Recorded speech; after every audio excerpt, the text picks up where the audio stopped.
Support for Central Florida Public Media comes from Orange County Library System, offering enriching programs and resources for seniors at 15 locations throughout the county, with hands-on workshops, expert-led seminars, and more. A complete list of programs is available at ocls.org/senior/events. Bringing together people with differing political views, taking one small step to bridge the divide. You're listening to The Wrap from Central Florida Public Media. I'm Brendan Byrne. There's a lot of partisanship in politics these days. Moderate Craig Albertson and Democrat Susan Costley are Central Florida residents who met for a virtual conversation to help close the political divide. I had no idea what a Republican was. Just the word was bigger than any monster or horror story. I just knew that the world was going to end if the Republican won. I was raised in a very conservative household. When I talk to people, I really feel more politically homeless. Central Florida Public Media and StoryCorps are bringing people like Craig and Susan to come together and take one small step to bridge their political divide. That's ahead on The Wrap, the big stories this week from Central Florida Public Media. But first, these news headlines.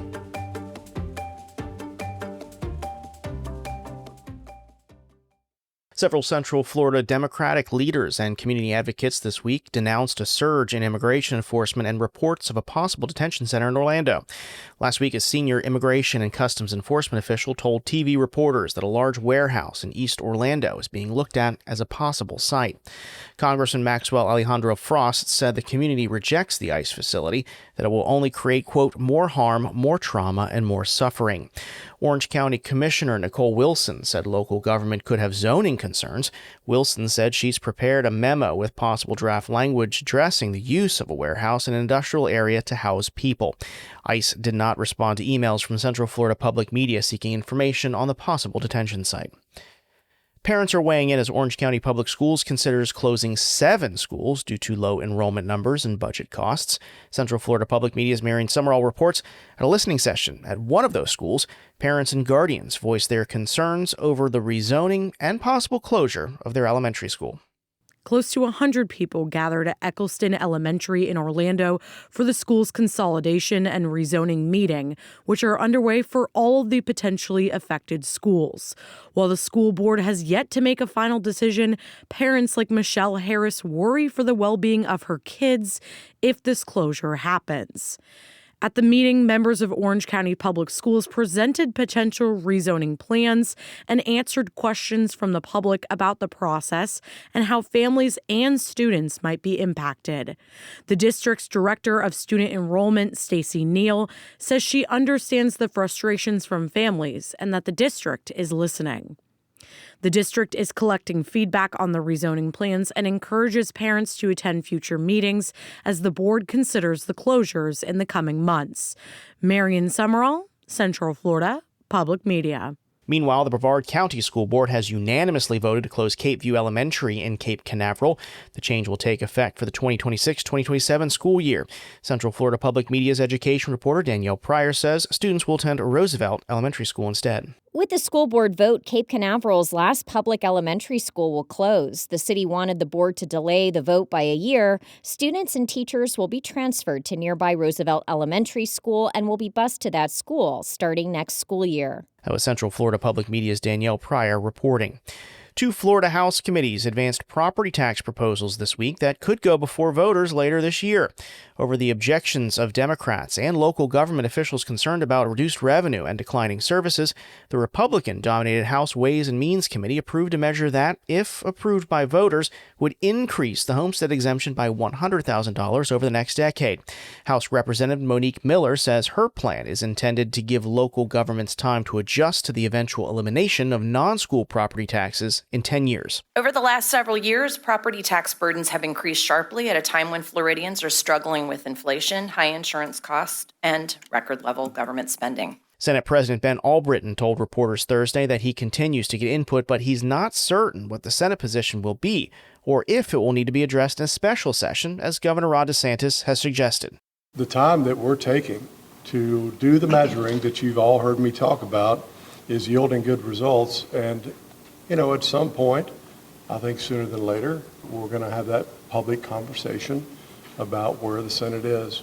Opponents of the legislation argue that any property tax amendment before voters in 2026 is simply intended to drive voters to the polls without addressing the consequences that local governments won't be able to provide critical services demanded by residents.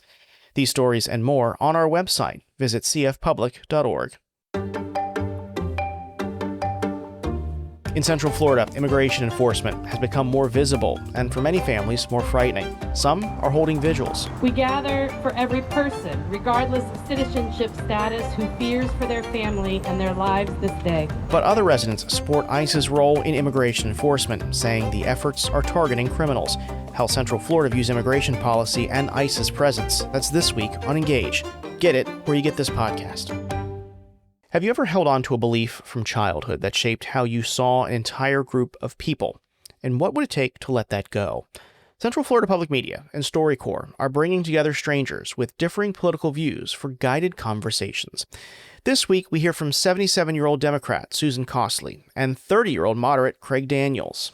I had no idea what a Republican was. Just the word was bigger than any monster or horror story. I just knew that the world was going to end if the Republican won. I was raised in a very conservative household. When I talk to people, I really feel more politically homeless. The strangers met virtually to bridge their political divide.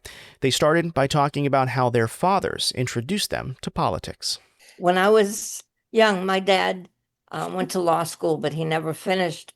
But he used to like to do this little project with me where he'd pick a subject, he'd name either side of what this particular subject was. And for 10 minutes, I'd have to argue my side and he'd argue his. And then he'd say switch and I'd have to argue his side. It makes you really look at things in so many different ways. Yep. So I'm really interested in knowing why you left the college Republicans. I was raised in a very conservative household. I'm from New York City and was around a lot of different people, but I really watched Fox News every night. And my father, who actually passed away 2 years ago, he was a very smart man, very talented in his own way. And I just kept asking him questions. And it got to the point where every night my mom would be like, all right, what's Craig going to ask Kenny, my father, tonight? And over time, I've kind of started to see the world a little bit differently. So I could look at Fox News and say, this is wrong, this is wrong. I could probably look at CNN and say, I could usually counter that point now. When I talk to people, I really feel more politically homeless. I think my father would have been your father's worst nightmare. Because my dad, I remember the night that Kennedy was elected. Oh, wow. And I kept getting up and going out to the living room and saying to my dad, did the Republican win, Daddy? Did the Republican win? I was scared to death. I had no idea what a Republican was. Just the word was bigger than any monster or horror story. I just knew that the world was going to end if the Republican won. My dad could be very rigid in his views, and I didn't hear a balanced view. I consider myself a moderate now because there are some things that I have noticed, especially with the Trump administration. Trump has especially during his first term, has a very uncanny way of doing things. His second term with the executive orders, I really haven't been liking that. And I'm very big on the freedom of speech to the point where a lot of people would probably disagree with me. That's kind of where my political beliefs are right now. I do know there is a balancing of, balance of powers with the whole three branches, but that's just me. It just seems like the courts and the Supreme Court run the country now. I want to understand, what do you mean by you are worried what's happening to our country? I just have this sense of anger and cruelty and emphasis on money all the time. And I see these programs that help these people just disappearing for lack of funding. And it scares me. The way that you kind of come across, you kind of keep hammering around the point of, it's the social programs. It's the social programs. Yeah. And the way I see it is, well, you're just telling me the social programs, but you don't, put the research in there. I'm not saying that there isn't a case. I totally think there could be a case for it.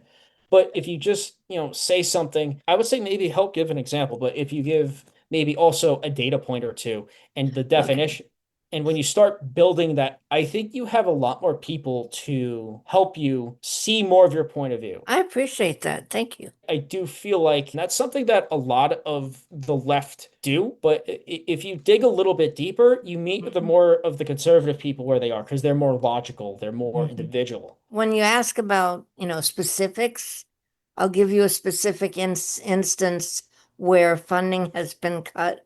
My granddaughter is 30. She has 2 little boys. She's a single mom, and she's training to be a dental technician.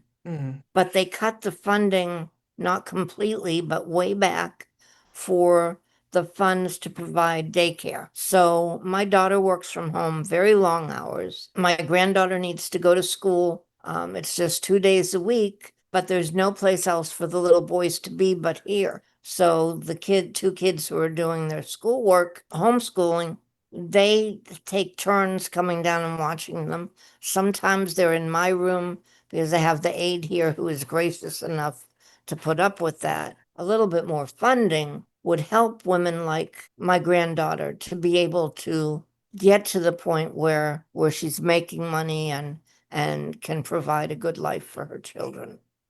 It seems like it's a good investment. So that's just one, but you're right. I think about more of the things that bring out emotion and kind of hope that that's going to be what will move people.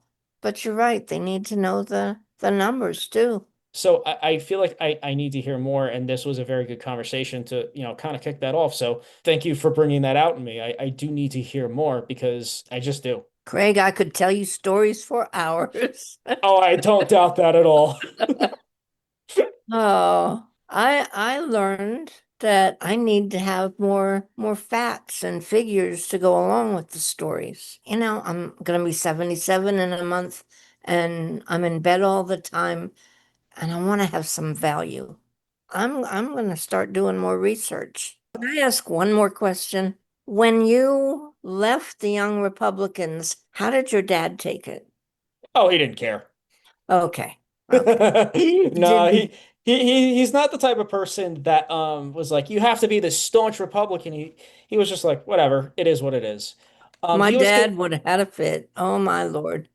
He wasn't like a hardcore like Republican per se, but he definitely leaned more conservative, really more libertarian. I think as I said earlier, I grew up thinking that you were safer saying a really bad swear word than saying Republican.